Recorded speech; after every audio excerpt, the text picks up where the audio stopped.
Louvado seja nosso Senhor Jesus Cristo. Nós vamos dar continuidade à nossa leitura do Evangelho de São Mateus, nosso 41º encontro, Mateus capítulo 12, versículo 33 a 42. Vamos ouvir o texto que nós vamos refletir. Cada um julga a si próprio. Se vocês plantarem uma árvore boa, o fruto dela será bom. Mas se vocês plantarem uma árvore má, também o fruto dela será mau. Porque é pelo fruto que se reconhece a árvore. Raça de cobras venenosas, alguns traduzem como víboras. Se vocês são maus, como podem dizer coisas boas? Pois a boca fala aquilo de que o coração está cheio. O homem bom tira coisas boas do seu bom tesouro. O homem mau tira coisas más de seu mau tesouro. Eu digo a vocês, no dia de julgamento, todos devem prestar contas de cada palavra inútil que tiverem falado. Porque você será justificado por suas próprias palavras e será condenado por suas próprias palavras. O sinal que leva para a fé. Então, alguns dos doutores da lei e fariseus disseram a Jesus: Mestre, queremos ver um sinal realizado por ti. Jesus respondeu: Uma geração má e adúltera busca um sinal, mas nenhum sinal lhes será dado, a não ser o sinal do profeta Jonas. De fato, assim como Jonas passou 3 dias e 3 noites no ventre da baleia, assim também o Filho do Homem passará 3 dias e 3 noites no seio da terra. No dia do julgamento, os homens da cidade de Nínive ficarão de pé contra esta geração e a condenarão, porque eles fizeram penitência quando ouviram Jonas pregar. E aqui está quem é maior do que Jonas. E no dia do julgamento, a rainha do sul se levantará contra esta geração e a condenará, porque ela veio de uma terra distante para ouvir a sabedoria de Salomão. E aqui está quem é maior que Salomão.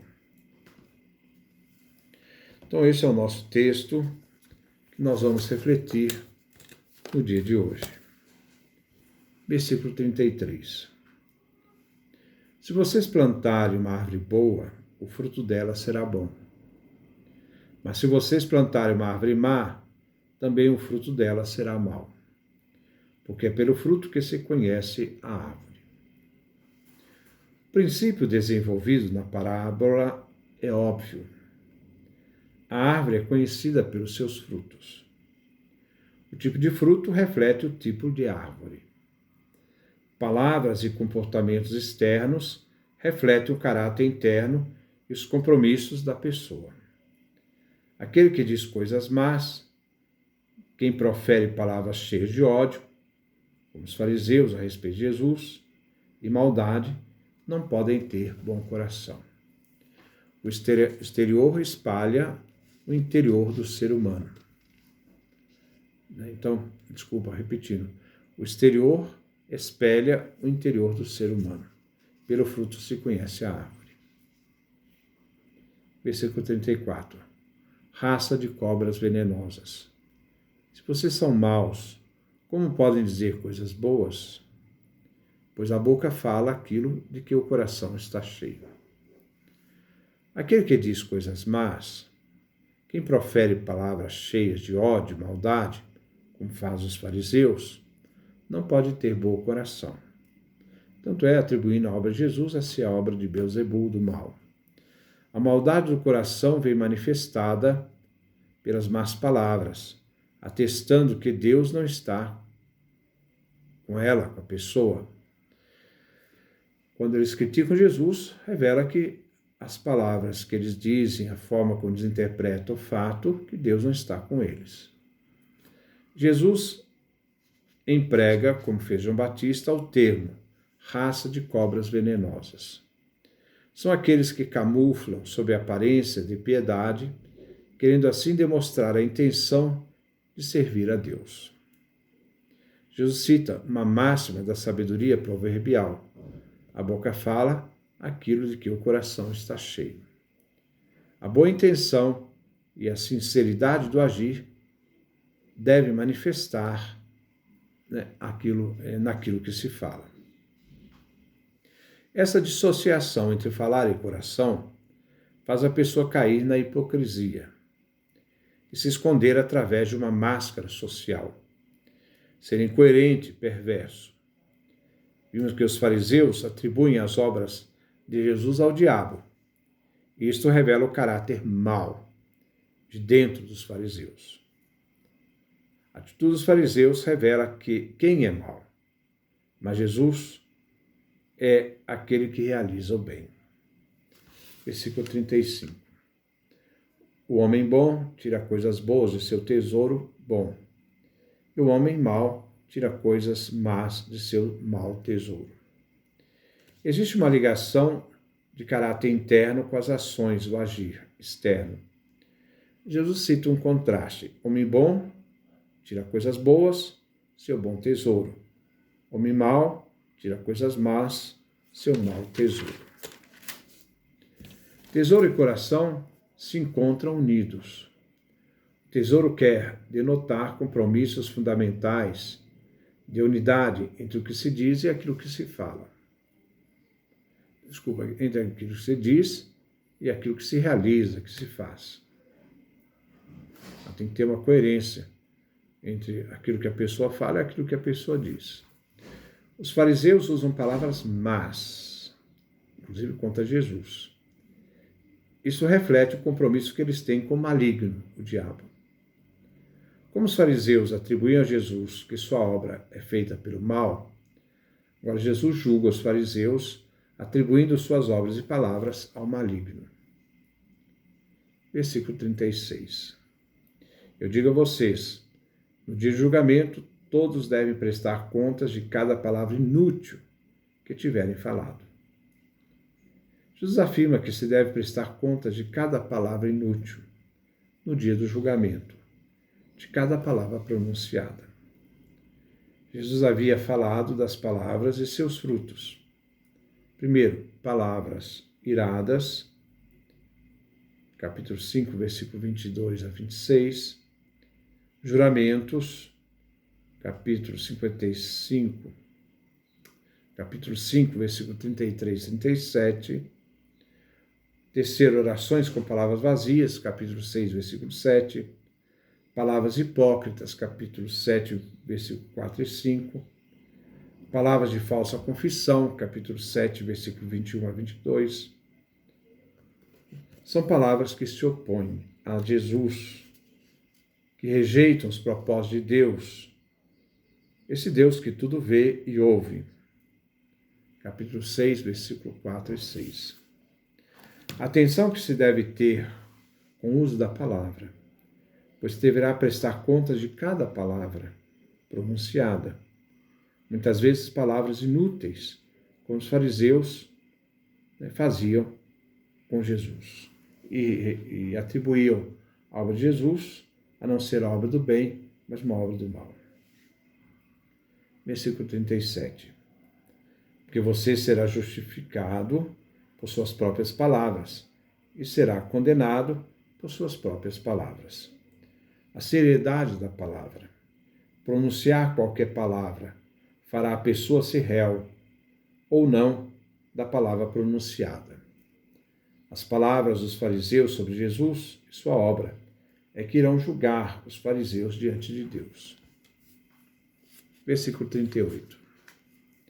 Então alguns doutores da lei e fariseus disseram a Jesus: Mestre, queremos ver um sinal realizado por ti. As autoridades, doutores da lei e fariseus, pedem um sinal que garanta a missão de Jesus. Na tradição judaica, o Messias deveria operar sinais a fim de que as pessoas pudessem acreditar nele. Aqui o propósito é fundado numa má intenção dos fariseus e dos doutores da lei. As autoridades dirigem-se a Jesus como mestre, diferente dos discípulos que o chamam de Senhor. Versículo 39. Jesus respondeu: uma geração má e adúltera busca um sinal, fazendo referência às autoridades judaicas. Mas nenhum sinal lhe será dado, a não ser o sinal do profeta Jonas. Jesus vai referir ao sinal do profeta Jonas, com a sua ressurreição. Jesus afirma que as autoridades fazem parte de uma geração má e adúltera. Jesus recusa fazer qualquer sinal. Objetivo: má, geração má.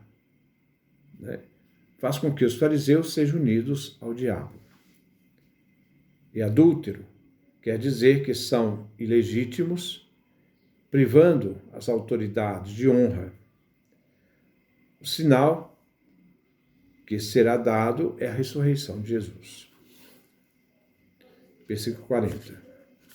De fato, assim como Jonas passou 3 dias e 3 noites no ventre da baleia, assim também o Filho do Homem passará 3 dias e 3 noites no seio da terra. Novamente, Jesus acentua aqui não os sinais, mas a sua morte. Jesus é o Filho do Homem, acentuando sua humanidade. Este termo, Filho do Homem, Jesus atribui para si mesmo. O sinal é o seu sofrimento. 3 dias e 3 noites pressupõe a ressurreição. As autoridades irão provocar a morte de Jesus, mas Deus vai frustrar as intenções deles. Capítulo 41, versículo 41.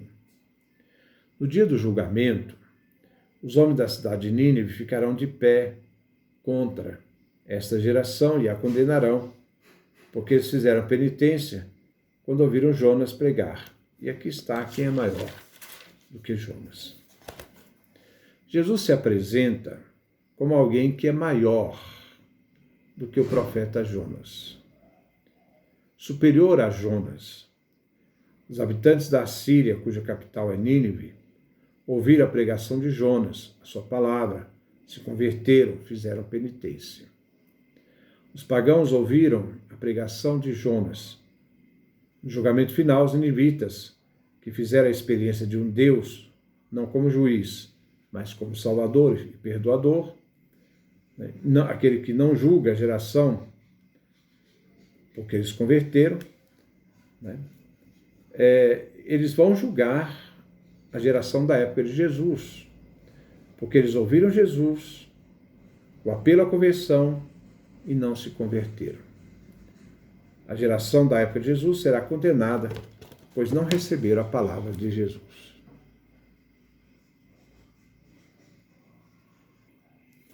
A afirmação de que Jesus é maior que Jonas deve ter escandalizado as autoridades judaicas. Ele se colocou como um profeta. Quem é este que afirma que ele é maior que Jonas? Rejeitar Jesus faz dessa geração ter um pecado maior. Versículo 42. No dia do julgamento, a rainha do sul se levantará contra essa geração e a condenará. Porque veio de uma terra distante para ouvir a sabedoria de Salomão. E aqui está quem é maior do que Salomão. Jesus é maior que o profeta Jonas. Agora acrescenta que ele é maior que Salomão, o rei sábio. A rainha do sul, pagã, foi receptiva aos propósitos de Deus. A sabedoria exibe a vontade de Deus. As autoridades judaicas não querem ouvir a sabedoria divina anunciada por Jesus. Jesus é a presença da sabedoria. A pergunta continua: quem é esse que diz que é maior que Salomão? Eles não reconhecem Jesus como agente de Deus, como aquele que anuncia o reino dos céus. Que Deus nos dê a sua graça, a sua bênção, sua face resplandeça sobre nós.